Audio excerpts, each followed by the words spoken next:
وهوشنا بنا إكاجابي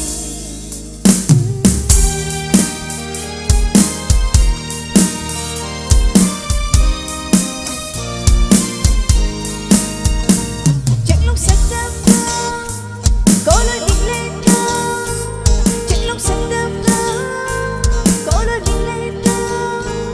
Chúa nó trả lời biết sức mình bị sắc đâm đi Anh đi bằng cái bên để bị mai thôi đi Uban ng obi sa body Yang manapenda binatlaw ni Mahusya na rin binong Ika'y jabi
Thank you, me amo Arriba na Kurumjari.